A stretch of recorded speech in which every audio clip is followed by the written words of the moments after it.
Imagínate esto. Son las 3 de la madrugada de marzo de 1914. No hay luz eléctrica, no hay agua limpia, y en las calles de Torreón, Coahuila, una mujer camina pegada a la pared de su casa, cargando a su hijo en brazos, tratando de no hacer ruido. Arriba, en los cerros que rodean la ciudad, el cielo se enciende cada pocos segundos con destellos naranjas. No son cohetes de fiesta, son cañonazos, y cada vez que uno cae más cerca, los perros de la cuadra aúllan como si supieran algo que los humanos todavía no quieren aceptar, que en unos días esa ciudad va a cambiar de dueño otra vez, y que antes de que eso pase, miles de personas van a pasar hambre, van a enterrar a sus muertos a escondidas, y algunas ni siquiera van a tener la suerte de que alguien las entierre. Esto no es una película. Esto pasó exactamente así, en una ciudad que hoy sigue de pie, que hoy tiene sus plazas, sus fábricas, su gente trabajadora, y que hace poco más de 100 años vivió uno de los sitios más brutales de toda la Revolución Mexicana. Se llama la Batalla de Torreón, y si tú creciste escuchando el nombre de Pancho Villa como el del hombre a caballo que salía en las estampas de la escuela, hoy te vas a llevar otra imagen, porque detrás del general, detrás de la leyenda, hubo una ciudad entera que tuvo que sobrevivir el infierno para que la historia pudiera seguir su curso. Quédate, porque en los próximos minutos te voy a llevar calle por calle, cerro por cerro, adentro de una Torreón sitiada, hambrienta y aterrada, para que entiendas lo que de verdad costó una de las victorias más importantes de la División del Norte. Vas a escuchar sobre generales, sí, sobre estrategias, cañones y trenes cargados de hombres armados también, pero sobre todo vas a escuchar sobre algo que casi nadie cuenta. Cómo era despertar cada mañana sin saber si ese día había comida en la casa, sin saber si el cañonazo de esa madrugada le había caído al vecino de enfrente o a tu propio techo, sin saber si el ejército que estaba a punto de entrar a la ciudad venía a liberarlos o a terminar de destruir lo poco que les quedaba. Esa es la parte de la historia que la escuela nunca alcanza a contar, y es exactamente la parte que hoy vamos a desenterrar juntos. Antes de hablar de las balas, tienes que entender por qué tantos hombres estaban dispuestos a morir por esa ciudad. Porque Torreón, a principios de 1914, no era un pueblo cualquiera perdido en el desierto. Era, ni más ni menos, la joya económica del norte de México. La región de la Laguna, esa franja fértil que se reparte en Coahuila y Durango gracias al río Nazas, se había convertido en las últimas décadas en la zona algodonera más rica del país. Le decían el oro blanco, y no era exageración. De ahí salía el algodón que vestía a medio México, y con el algodón llegó el dinero, llegaron los bancos, llegaron los comerciantes extranjeros, llegaron las haciendas que parecían pequeñas ciudades. Torreón había crecido de la nada en apenas 30 años, empujada por algo todavía más valioso en tiempos de guerra, los rieles. Ahí se cruzaban las vías que conectaban Chihuahua con el centro del país, y las que bajaban desde Coahuila hacia Zacatecas y hacia la Ciudad de México. Quien controlara Torreón controlaba la llave de acero que abría o cerraba el paso al corazón de la nación. No era una ciudad para saquear y abandonar. Era una ciudad para quedarse, y por eso mismo era una ciudad que iba a ser defendida hasta el último cartucho. Y esa gente de Torreón, la de los comerciantes, los ferrocarrileros, los peones de las haciendas algodoneras, las familias que habían llegado de otros estados buscando trabajo, ya conocía el sabor amargo de la guerra. La ciudad ya había cambiado de manos antes, y todavía cargaba, sin decirlo en voz alta, la memoria de una masacre ocurrida apenas 3 años atrás, en 1911, cuando la violencia revolucionaria se ensañó brutalmente contra la comunidad china que vivía y trabajaba ahí, dejando una herida que muchos torreonenses mayores todavía recordaban cuando, en marzo de 1914, volvieron a escuchar el rumor que helaba la sangre. Ya viene Villa otra vez. Piensa nada más en el tamaño de esa contradicción. Una ciudad que crecía gracias al comercio, a los bancos, a las tiendas de abarrotes bien surtidas y a las familias que empezaban a mandar a sus hijos a mejores escuelas gracias al dinero del algodón, era al mismo tiempo una ciudad marcada por el miedo, porque sabía, por experiencia propia, que la riqueza también atrae a los ejércitos. No hay plaza fuerte sin motivo, y Torreón, con sus bodegas llenas de mercancía y sus vías repletas de trenes, era motivo de sobra para cualquier bando que quisiera controlar el país. Por eso, cuando a mediados de marzo de 1914 empezaron a correr los primeros rumores de que la División del Norte venía en camino desde Chihuahua, no hubo un solo torreonense que se sorprendiera del todo.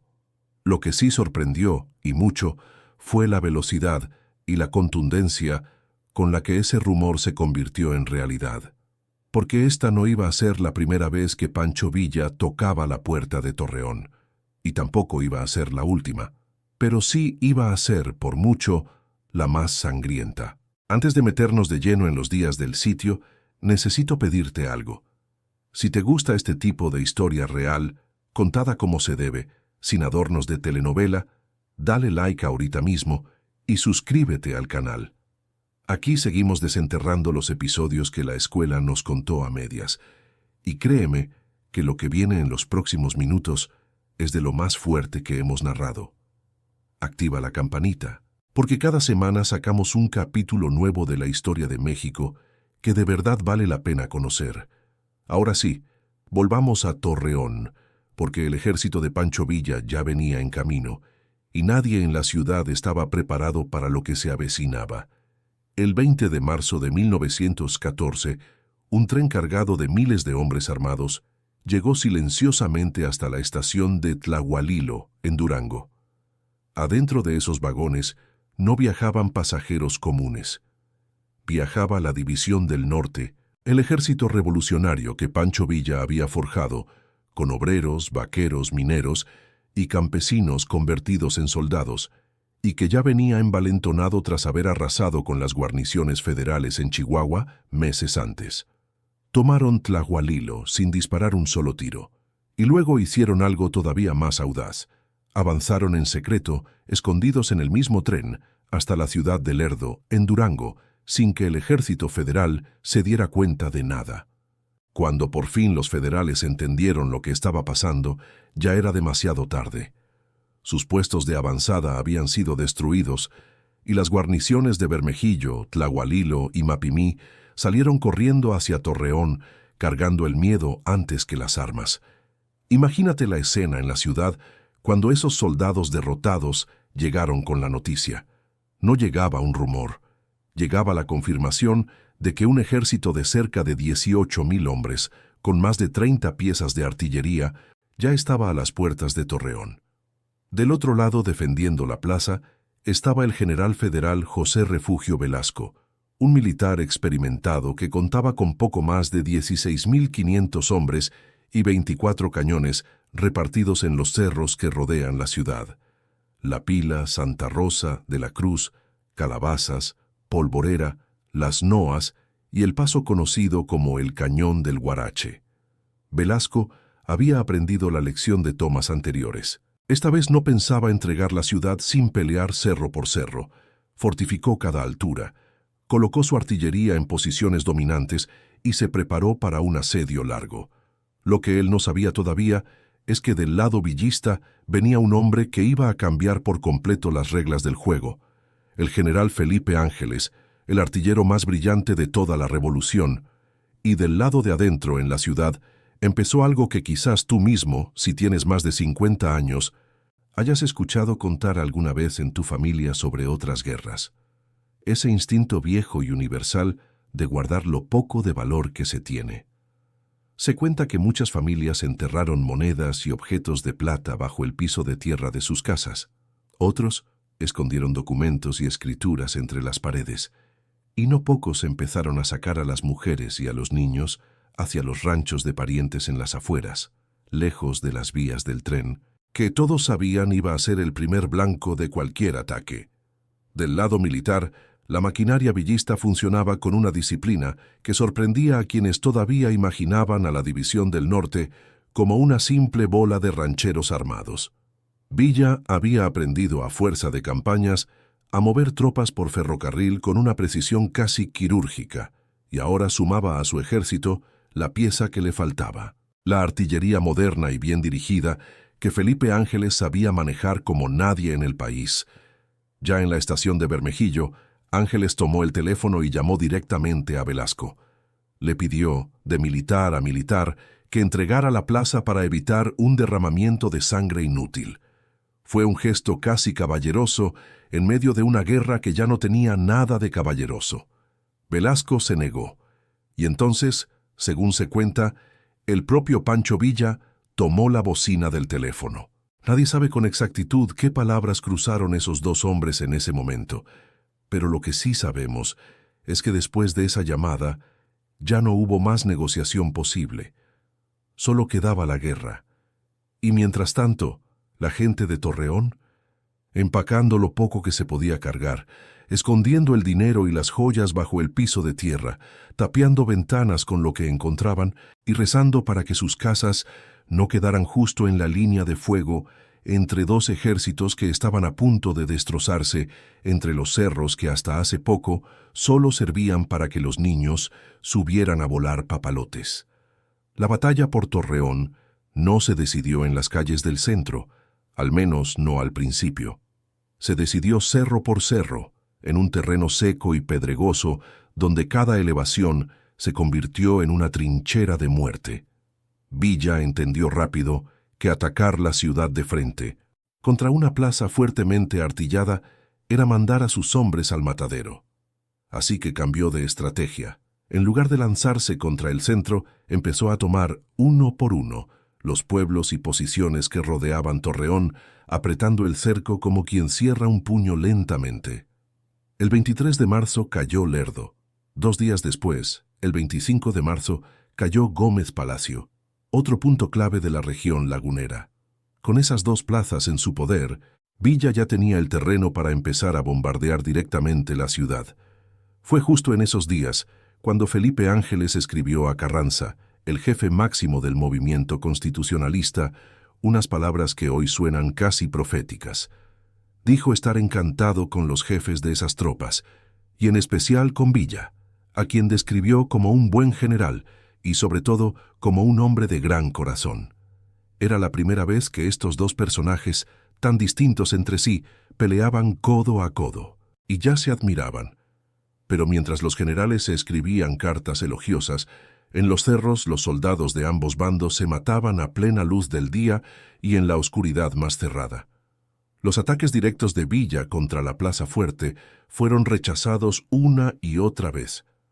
Las alturas de La Pila y Santa Rosa se convirtieron en verdaderos molinos de carne. Subir esas laderas bajo fuego de ametralladora significaba que de cada 10 hombres que iniciaban el ascenso, tal vez 3 llegaban arriba con vida. Y aún así subían, una y otra vez. Los historiadores calculan que las bajas de este enfrentamiento fueron descomunales para la época. Se habla de alrededor de 1.500 bajas entre las filas constitucionalistas y de una cifra todavía mayor, cercana a los 8.000 hombres, entre muertos, heridos y prisioneros del lado federal. Números que para una ciudad del tamaño de Torreón en 1914 representaban una tragedia humana de proporciones bíblicas. Los cerros de Calabazas y Polvorera, en particular, cambiaron de manos varias veces durante esos días. Un día ondeaba ahí la bandera federal. Al día siguiente los villistas lograban tomar la posición a punta de asalto nocturno y 2 días después los federales contraatacaban para recuperarla. Cada vez que eso pasaba, el terreno quedaba sembrado de cuerpos que nadie tenía tiempo de retirar de inmediato, porque retirarlos significaba exponerse al fuego enemigo. El sol del desierto de Coahuila y Durango no perdona, y eso también formaba parte del horror silencioso de esa batalla. Los cuerpos que quedaban tendidos entre las rocas durante días, bajo un calor que aceleraba lo inevitable. Y aquí viene algo que pocos cuentan. Los trenes que Villa había usado para transportar tropas empezaron a usarse para otra cosa. Se convirtieron en hospitales rodantes, vagones de carga, los mismos que días antes llevaban soldados y municiones, Ahora llevaban hombres destrozados por la metralla, atendidos como se podía por médicos improvisados y por las mujeres que acompañaban al ejército, las llamadas soldaderas, que muchas veces con sus propias manos y trapos hervidos hacían lo que ningún hospital de campaña lograba hacer a tiempo. Esas mujeres, que la historia oficial casi nunca menciona con nombre propio, cargaban ollas, medicinas improvisadas y hasta armas, caminando entre el fuego cruzado para llegar hasta donde estaba un herido pidiendo auxilio. Sin ellas, el número de muertos de ambos bandos habría sido todavía más alto. Y sin embargo, cuando uno busca sus nombres en los libros de historia que se enseñan en las escuelas, casi siempre encuentra apenas una mención de paso, como si su trabajo hubiera sido un detalle menor y no una de las razones por las que muchos soldados lograron sobrevivir para contar la historia.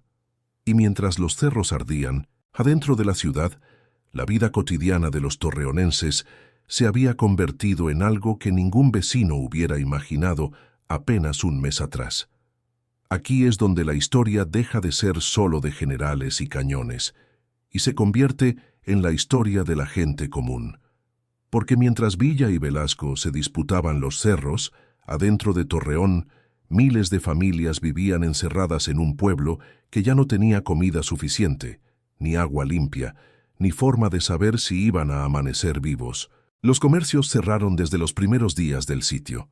Nadie sabía cuánto iba a durar el asedio, así que quien tenía maíz, frijol o harina lo guardaba con el mismo cuidado con el que hoy guardaríamos oro.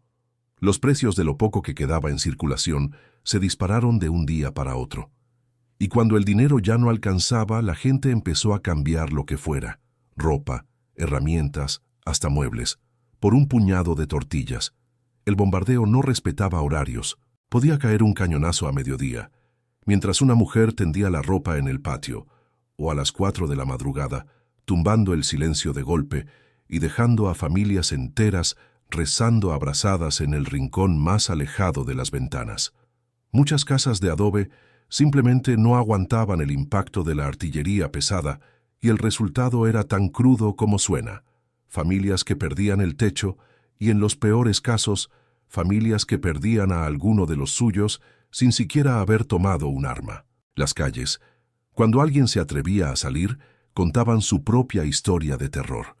Se hablaba de perros que merodeaban donde no debían, de un olor que se metía en la ropa y no se iba, del sonido constante y lejano de los combates en los cerros, mezclándose con el llanto de los niños que ya no entendían por qué no podían salir a jugar. Los templos, que en tiempos normales servían para las misas de domingo, se convirtieron en refugios improvisados y en hospitales de emergencia, con los bancos de madera acomodados en fila para acostar heridos, y con sacerdotes que, además de dar consuelo espiritual, terminaban ayudando a vendar heridas con lo que hubiera a la mano. El agua limpia se convirtió, casi de la noche a la mañana, en un lujo. Con los combates rodeando la ciudad y la infraestructura dañada por los bombardeos, conseguir agua potable dejó de ser algo automático. Las familias que tenían pozo propio se volvieron, sin quererlo, el punto de reunión de vecinos enteros, y las que no, tenían que arriesgarse a salir hasta el río o hasta algún punto de abastecimiento, sabiendo que cada trayecto de ida y vuelta podía terminar con una bala perdida. El miedo a las enfermedades también empezó a correr entre la gente. Sin agua limpia, sin forma de mantener la higiene básica y con cientos de heridos amontonados en espacios improvisados, el fantasma de las fiebres y las infecciones se volvió tan real como el de la propia metralla. Los niños de esa época, los mismos que hoy serían los bisabuelos de muchos de nosotros, aprendieron a distinguir el sonido de un cañón lejano del de uno que caía cerca, casi como quien aprende a distinguir el trueno de una tormenta que se acerca o que se aleja. Aprendieron también, mucho antes de tiempo, a quedarse callados cuando un adulto lo pedía, a dormir vestidos por si había que salir corriendo a medianoche, y a no hacer preguntas cuando, de un día para otro, algún vecino o algún familiar simplemente ya no aparecía. Hubo otro capítulo, menos conocido y más incómodo, que también marcó esos días. Durante esta toma de la ciudad, Villa ordenó la expulsión de los comerciantes españoles que vivían en Torreón, a quienes acusaba de haber apoyado al régimen de Victoriano Huerta y de enriquecerse a costa del pueblo laguero. Familias españolas enteras, muchas de ellas ya con décadas viviendo ahí, con sus negocios y sus hijos nacidos en suelo mexicano, tuvieron que abandonar sus casas casi de un día para otro, en medio del caos del combate, sin saber bien a dónde ir ni qué iba a pasar con lo que dejaban atrás. Para esas familias, la orden de expulsión llegó como un segundo desastre encima del primero. Ya habían sobrevivido semanas de bombardeo, ya habían visto sus negocios cerrados y saqueados, o a punto de serlo, y ahora tenían que salir de la única ciudad que muchos de sus hijos conocían como su hogar, cargando apenas lo que pudieran llevar en las manos, rumbo a una frontera o a una estación de tren que no garantizaba absolutamente nada. No fue un episodio aislado de Torreón. A lo largo de la Revolución, la comunidad española en México pagó varias veces ese mismo precio. Atrapada entre la desconfianza de un bando y las sospechas del otro, sin tener realmente un ejército propio que la defendiera. Y en medio de todo ese horror, hubo un testigo excepcional que dejó registrado, con sus propias palabras, lo que vio. Se llamaba John Reed, un joven periodista estadounidense que había estado siguiendo de cerca a la División del Norte y que en esos días documentó algo que a él mismo lo marcó profundamente: el reparto de comida entre la población hambrienta de la región. Fue, según se sabe, de los últimos testimonios que Reed escribió antes de alejarse del ejército villista, cansado de que la censura militar bloqueara sus crónicas. Pero ese momento, el de ver a soldados repartiendo alimento entre civiles muertos de hambre en plena guerra, quedó como una de las imágenes más humanas y a la vez más desgarradoras de toda la campaña.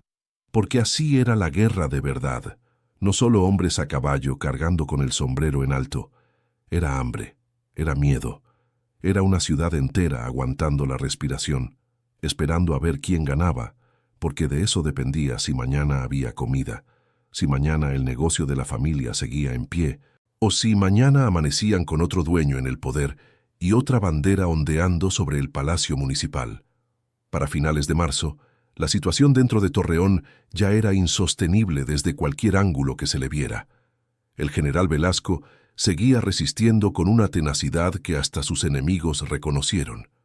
Pero los números ya no le alcanzaban.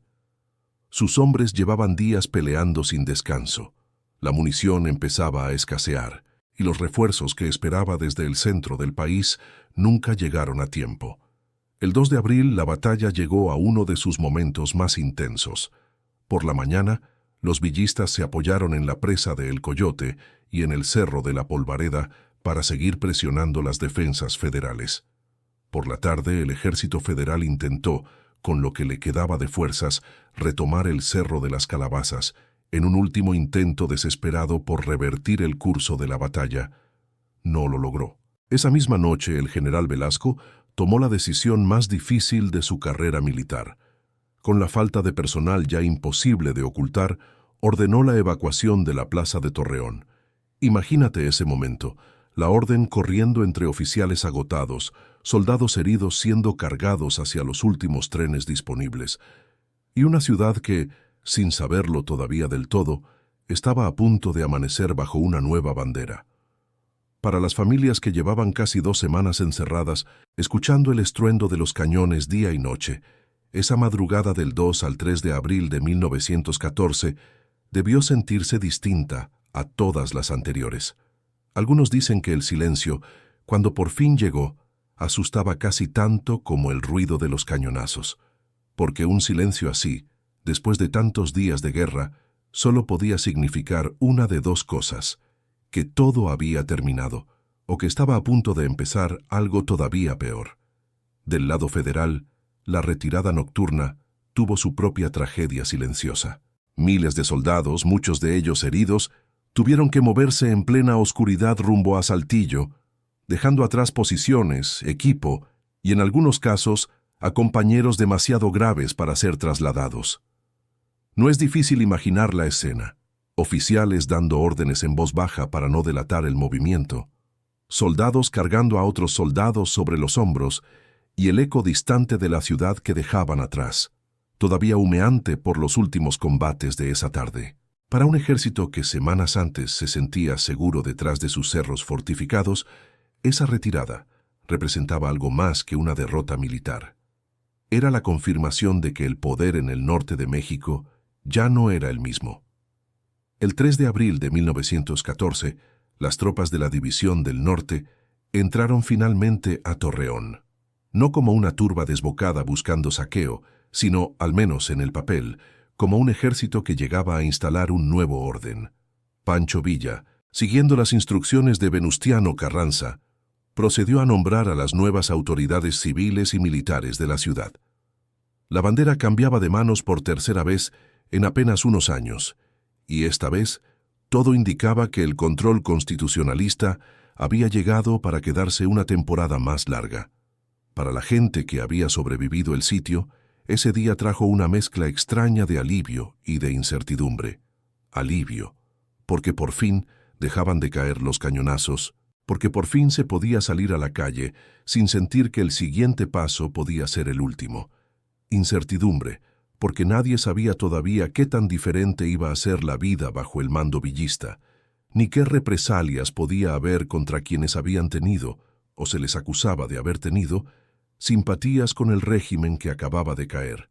Lo que sí sabemos, gracias a testimonios de la época, es que hubo un esfuerzo real por repartir comida entre la población que llevaba semanas pasando hambre. Fue en esos días cuando John Reed documentó precisamente eso: soldados y autoridades revolucionarias entregando alimento a una gente que ya casi no recordaba el sabor de comer sin miedo a que se acabara mañana. También en esos primeros días, después de la toma, Villa impulsó la colocación de un monumento a Benito Juárez en la ciudad, un gesto simbólico que, aunque hoy pueda pasar desapercibido, decía mucho sobre cómo el propio Villa quería que se recordara su paso por Torreón. No solo como el hombre que traía la destrucción, sino como alguien que también dejaba huella de otro tipo. Ese monumento, dicho sea de paso, todavía sigue en pie en la ciudad, en la Plazuela Juárez, junto a la Plaza Mayor, como uno de los pocos testigos silenciosos de aquellos días que sobrevivió intacto hasta nuestros tiempos. Con Torreón asegurada, Villa no se quedó celebrando mucho tiempo. La ciudad había sido, desde el principio, un paso, no un destino final. Con el control de la plaza y de las vías del ferrocarril, la División del Norte tenía ahora el camino abierto hacia el sur. Meses después vendría la toma de Zacatecas, luego el avance hacia Aguascalientes y finalmente, para agosto de 1914, la entrada triunfal a la Ciudad de México, cerrando así la campaña que había comenzado a definirse, en gran parte, en los cerros polvorientos alrededor de Torreón. Para los torreonenses que se quedaron a reconstruir su ciudad, el reto apenas comenzaba. Había que reabrir los comercios, reparar los techos destrozados por la artillería, volver a poner en marcha los trenes que meses antes solo transportaban tropas y municiones, y sobre todo, había que enterrar con dignidad a quienes el sitio se había llevado, algo que durante los peores días del combate ni siquiera había sido posible hacer con calma. Pero la historia de Torreón con Pancho Villa no terminó ahí, y esto es algo que muy poca gente sabe. Esta ciudad tuvo el triste privilegio de ser tomada no una, sino 4 veces durante la Revolución Mexicana. La primera, en 1913, también por Villa. Esta que te acabo de contar, en 1914, fue en realidad la segunda vez que él mismo la tomaba, y la tercera toma de la ciudad en general. Y todavía faltaba una cuarta, en diciembre de 1916, cuando Villa regresó al frente de lo que quedaba de su ejército, ya en una etapa mucho más difícil de la guerra. Para entonces, la ciudad ya era tan conocida por estos hechos que hasta camarógrafos extranjeros de una compañía cinematográfica estadounidense viajaron hasta ahí para filmar los combates, que después se proyectarían en salas de cine al otro lado de la frontera, mientras la gente de Torreón seguía enterrando a sus muertos con las manos. Hoy, si caminas por el centro de Torreón, Es difícil imaginar que esos cerros que ahora forman parte del paisaje urbano fueron trincheras donde miles de hombres murieron peleando por el control de la ciudad. Es difícil imaginar que en esas mismas calles, hace poco más de 100 años, una familia completa podía pasar días sin probar bocado, escondida detrás de una pared de adobe, escuchando cómo el destino del país se decidía a cañonazos a unos cuantos kilómetros de su casa. Y sin embargo, ahí está la ciudad, de pie, convertida hoy en uno de los polos industriales y comerciales más importantes del norte de México, con su gente trabajadora que quizás ni siquiera se detiene a pensar, al pasar por cierta calle o cierto cerro, que ahí abajo, entre la tierra que hoy pisan camiones y automóviles, quedó enterrada una parte enorme del costo humano de la Revolución Mexicana. Esa es quizás la lección más dura de toda esta historia, que el progreso y la paz que hoy damos por sentados casi siempre se construyeron sobre un terreno regado de sacrificio que muy pocas veces nos detenemos a agradecer. Pero así se construyó buena parte de lo que somos, no solo con discursos y con tratados firmados en salones elegantes, sino con el sacrificio anónimo de gente común que ni siquiera aparece con nombre y apellido en los libros de historia, pero que sostuvo con su resistencia, con su hambre y con su miedo, una de las victorias más determinantes para el rumbo que tomaría México. La próxima vez que escuches el nombre de Pancho Villa o que veas su fotografía a caballo en algún libro de texto, quiero que te acuerdes de esto. Detrás de cada batalla ganada por la Revolución, hubo una ciudad entera que tuvo que aguantar el infierno para que esa victoria fuera posible. Torreón pagó ese precio en 1914, con hambre, con miedo y con una valentía silenciosa que casi nunca se cuenta. Y si algo nos enseña esta historia, es que la Revolución Mexicana no fue solo un asunto de generales famosos y de fechas para memorizar en la escuela. Fue, sobre todo, un asunto de gente común, de familias enteras que tuvieron que sobrevivir semana tras semana sin saber qué bandera iba a ondear al final sobre su ciudad, y que aún así, en medio de todo ese caos, encontraron la manera de seguir adelante, de proteger a los suyos y de reconstruir una y otra vez lo que la guerra les arrebataba. Como decía uno de los testigos de aquellos días, en medio de la guerra más cruda, todavía había lugar para repartir el último pedazo de pan entre quien más lo necesitaba. Y tal vez ahí, más que en ningún cañón o en ninguna estrategia militar, está la verdadera lección de lo que pasó en Torreón. Si esta historia te llegó, si te hizo ver a tu país con otros ojos, cuéntame en los comentarios si en tu familia hay alguna historia de aquellos años de la Revolución. Muchos de nuestros abuelos y bisabuelos vivieron episodios parecidos a este, y esas historias merecen quedar escritas antes de que se pierdan para siempre. Dale like a este video, compártelo con quien sepa apreciar la historia real de México y suscríbete al canal para que sigamos rescatando, juntos, los capítulos que de verdad forjaron a esta nación. Nos vemos en la próxima historia.